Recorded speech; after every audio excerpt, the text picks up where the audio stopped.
नमस्कार। आज हम बात करेंगे भारतीय संविधान के एक बहुत ही बुनियादी सवाल पर।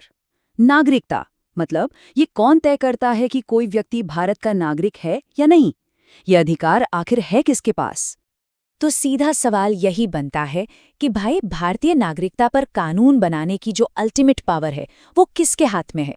ये कोई छोटा मोटा सवाल नहीं है, ये हमारी नेशनल आइडेंटिटी से जुड़ा एक बहुत ही जरूरी सवाल है। क्या ये पावर देश के राष्ट्रपति के पास है, जो हमारे हेड ऑफ स्टेट हैं? या फिर प्रधानमंत्री, जो सरकार के मुखिया होते हैं? अच्छा, तो क्या इसका फैसला हमारी अदालतें करती हैं? मतलब सुप्रीम कोर्ट, हाई कोर्ट, क्या ये जुडिशरी के हाथ में है? तो देखिए, इन सारे ऑप्शंस में से ना हमारा संविधान एक बिल्कुल क्लियर, एकदम सीधा जवाब देता है, और वो जवाब है संसद।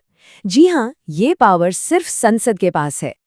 और संसद को ये ताकत कहाँ से मिलती है? ये ताकत मिलती है सीधे सीधे संविधान से ही, खास तौर पर आर्टिकल 11 से। यही वो आर्टिकल है जो इस पूरी पावर का सोर्स है। तो ये आर्टिकल 11 आखिर कहता क्या है? देखिए, बहुत सिंपल भाषा में ये कहता है कि नागरिकता कैसे मिलेगी, यानी उसका एक्विजिशन कैसे खत्म होगी, यानी टर्मिनेशन, या नागरिकता से जुड़ा कोई भी दूसरा मामला हो, उस पर कानून बनाने का पूरा अधिकार सिर्फ और सिर्फ भारत की संसद के पास होगा। तो ठीक है, संसद के पास सुप्रीम पावर है, पर इस सुप्रीम पावर का असल में मतलब क्या है? चलिए, इसको थोड़ा और खोलकर समझते हैं कि प्रैक्टिकली ये अधिकार काम कैसे करता है। देखिए, ये पावर ना बहुत बड़ी है।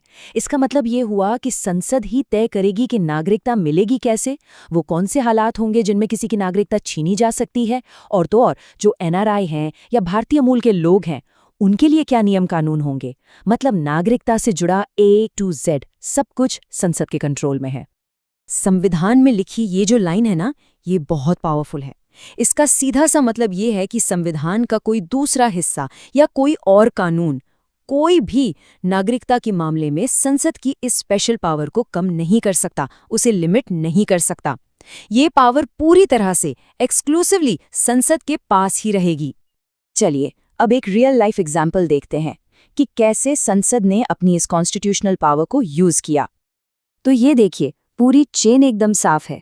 सबसे पहले संविधान के आर्टिकल 11 ने संसद को पावर दी, फिर संसद में इसी पावर का इस्तेमाल किया, और नतीजा क्या हुआ? बना द सिटीजनशिप एक्ट ऑफ 1955, यानी नागरिकता अधिनियम 1955। एकदम सीधा कनेक्शन है। तो हमने आर्टिकल 11 देख लिया, उसका दायरा समझ लिया, और एक उदाहरण भी देख लिया।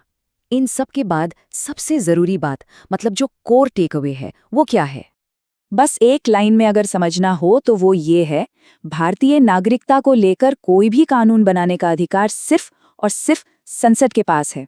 ये पावर किसी के साथ शेयर नहीं की गई है, न राज्यों के साथ, न किसी और बॉडी के साथ। ये एक्सक्लूसिव पावर है।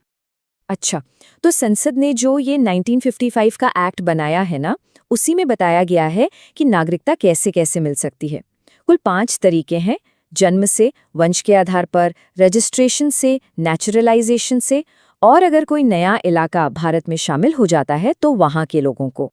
और हाँ, जिस तरह नागरिकता पाने के तरीके हैं, उसी कानून में नागरिकता खत्म होने के भी 3 तरीके बताए गए हैं। जैसे कि कोई खुद अपनी नागरिकता छोड़ दे, या किसी दूसरे देश की नागरिकता ले ले, या फिर कुछ खास मामलों में सरकार किसी को नागरिकता से वंचित कर दे।